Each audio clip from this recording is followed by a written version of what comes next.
Basi ndugu zangu, nawasihi kwa huruma za Mungu, itoeni miili yenu iwe dhabihu iliyo hai.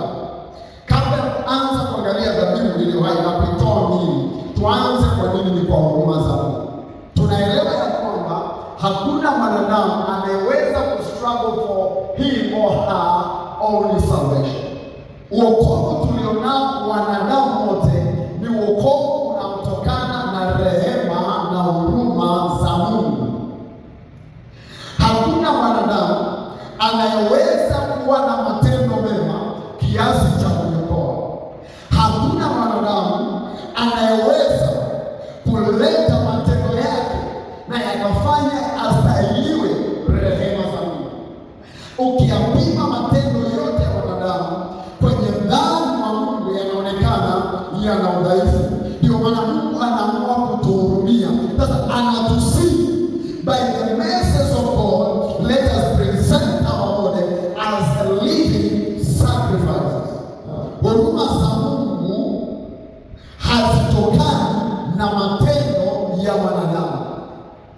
Tumeokolewa si kwa matendo yanayoonekana ni mema, si kwa kwamba tumezaliwa kwenye familia zilizo sawasawa, si kwa sababu tuna uhusiano na waziri mmoja kati ya waziri waliopo. No, tumeokolewa kwa huruma na rehema za nani? Za Bwana Yesu. Huruma za Mungu ndio zinaleta wokovu ambao hatukustahili kwa matendo yetu wenyewe. Hakuna mwanadamu yoyote aliye na uwezo wa kutumikia nje na huruma za Mungu. Alitupenda kwanza kabla ya sisi kumpenda yeye. Ndio maana kitabu cha Warumi hii sura ya 12 mstari wa kwanza, Paulo anawasihi, anamwambia, basi ndugu zangu, nawasihi kwa huruma za nani? Za Mungu. Basi angalieni vile Mungu amewapa privilege, akawaachilia wokovu. Vile Mungu aliwapenda akawaachilia wokovu. Vile Mungu anataka awatumie msiingie katika jehanamu ya moto, ndio maana akaamua kuwapa nini? Wokovu. Sasa huo wokovu aliowapa, anaenda hatua ya pili, anawasihi, anamwambia, basi itoeni miili yenu, present your body as a living sacrifice.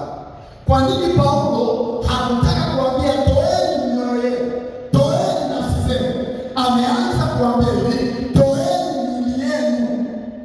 Mwili ulionao si wa kwako. Mungu ametuumba kwa sura na mfano wake. Ina maana sisi tumetokana na yeye kwa mapenzi yake. Sasa anasema miili yenu itoeni iwe dhabihu takatifu. Lazima wote tulio hapa tujue miili tulionayo sio ya kwetu sisi wenyewe. Ndio maana kama sio ya kwetu sisi wenyewe, mwenye nayo anataka kuitumia. Soma kitabu cha Warumi sura ya 6 mstari wa 12 na mstari wa 13. Uone kwa nini Mungu anataka kutumia miili yetu. Dhambi isitawale ndani ya miili yenu. Dhambi isitawale ndani ya miili yenu, ipatikanayo na mauti. Hiyo dhambi inazaa mauti. Hata mkazitii tamaa zake. Hata mkazitii tamaa zake. Wala msiendelee kuvitoa. Wala msiendelee kuvitoa viungo vyenu kwa nini? Silaha. Kwa silaha za dhuluma kwa za dhuluma. Bali jitoeni wenyewe kwa Mungu. Bali jitoeni wenyewe kwa Mungu. Kama walio hai baada ya kufa. Kama walio hai baada ya kufa. Na viungo vyenu kwa Mungu kuwa silaha za haki.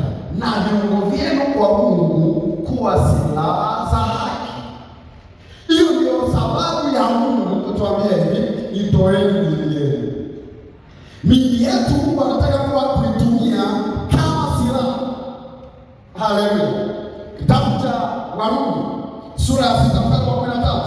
Maandiko matakatifu yanatuambia, wala msiendelee kuvitoa viungo vyenu kama silaha ya dhuluma kwa dhambi, bali jitoeni wenyewe kwa Mungu kama walio hai baada ya kufa, na viungo vyenu kwa Mungu kuwa silaha ya haki. Ina maana mwanadamu yoyote aliyetoa mwili wake asili, tutakuja kuangalia kwa nini iwe dhabihu iliyo hai.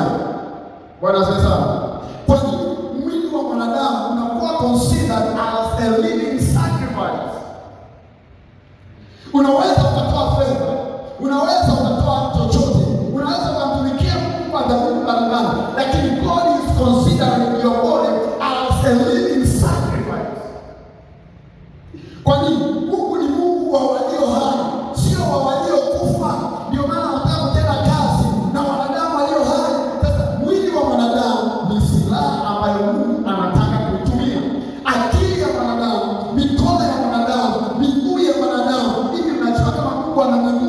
mnajua kama Mungu ana mikono, hivi mnajua kama Mungu anasikia, ana sikio, hivi mnajua kama Mungu anaona. Ina maana the full component of a human being is a copyright from above. Ndio maana nasema sikio langu si zito, macho yangu yanaona kila mahali, miguu yangu ninaiweka duniani. Ukianza kutazama mwili wako pastor kama wako, tegemea kufanya makosa yafuatayo. Jambo la kwanza, unaweza kutumia mwili wako vibaya. Jambo la pili, unaweza kutokutumia. Jambo la tatu, unaweza kutumia kwa muda mrefu zaidi. Kwa mfano, you can spend hours decorating your body. Unaupamba mwili, unautunza mwili. Wanaoga watu mara 4 kwa siku, still they can't pray even a single minute. Watu wanafanya madecoration ya miili yao, macheni manini, of course is right, sawa, but God is the owner of your body. Mungu anautaka mwili wako utoe. Kwa nini utoe? Mungu anauhitaji mwili wako autumie kama silaha. Na kwa nini Mungu anataka autumie kama silaha? Nataka nikwambie kitu kifuatacho. Hivi mnajua mtu aliyeutoa mwili wake kuwa dhabihu hawezi kujihurumia katika mambo ya Mungu? Mtu aliyetoa mwili wake kuwa sadaka au kuwa dhabihu takatifu anaelewa kabisa hili ni bode nilopewa ambalo sio la kwangu. So huyo mtu hana time na mambo ya mwili, ana time na mambo ya roho. And then Mungu anatuambia ogopeni aliye na uwezo wa kuua mwili pamoja na roho. The owner, he can kill the body, but also he can kill your spirit. Kama anayemiliki anataka kutumia, and then wewe unataka kutumia kwa nafasi gani? Hivi unajua ukiwa na uwezo wa kudhibiti kinywa peke yake, kinywa, unasema mdomo wangu kama hautatamka ubaya, and then God will use your mouth as tool, or kama silaha, kama nyenzo za kushambulia ibilisi. Huo mdomo, kinywa peke yake. Hivi una uwezo, hivi unajua ukiamua kuyatenga macho yako tazama vitu vibaya. Hivi unajua Mungu ana uwezo wa kuyatumia macho yako na kuanza kupitisha taarifa za rohoni katika ufalme wa nuru. And then you become a person aliye mbele ya wakati. Una uwezo wa kuona vitu vijavyo. Hivi unajua kwa kuzuia miguu yako isiambatane na bad company, Mungu ana uwezo wa kutumia kiasi kwamba mwanadamu yoyote akashangaa. Hivi unajua ukiweza kuzuia mikono yako isimwaje damu, Mungu ana uwezo wa kuitumia ukawekea watu mikono na wakapata uzima. Naelewa kitu na wafundisha watu wa Mungu. That's why God is much concerned with our body. Na hapa aliposema itoeni miili yenu kuwa dhabihu, haikumaanisha moja dhambi peke yake. Ilimaanisha moja dhambi, cha kwanza, cha pili, uweze kutumia viungo vyenu ili kuathiri ulimwengu kwa nguvu ya Kristo. Mahali imekanyaga, mmewapa kumiliki. Nini kinakanyaga? Hakikanyagi kichwa, inakanyaga miguu. Miguu anayo nani? Anayo mwanadamu. Mwanadamu huyo anaishi wapi? Anaishi duniani. Ina maana anatenda kazi pamoja na Kristo. Amekuwa consecrated kiasi kwamba miguu yake inatumika silaha ya umiliki wa vitu.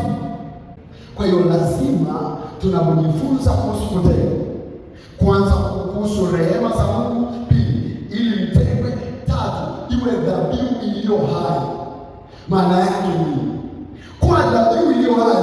Mama mchungaji, inamaanisha hivi, huyu mwanadamu anaishi, haishi maisha yake, anaishi maisha ya Mungu akiwa hai duniani. Ina maana a living sacrifice. Mungu ana uwezo wa kujaza yende kokote kukamilisha kila ambacho Mungu anakitaka, and then you will go, because wewe sio wewe. Paulo anasema sio mimi ninaishi, bali ni Kristo ndani yangu. I am already separated my body from my own, and I have submitted myself to God.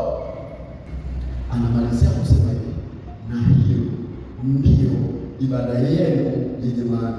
Nataka nikufafanulie na Huwezi kuniambia umetenda wakati mikono yako ni nyepesi kuchapa ngumi wako.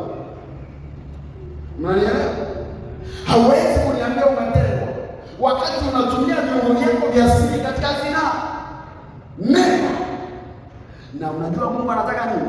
Wamwabudu halisi, watamwabudu katika roho na katika kweli. Wanaomwabudu katika roho na katika kweli ni waliosamehewa dhambi zao, wameambatana na Mungu, si kwa mashaka, wameamua kuambatana na Mungu forever. Walisha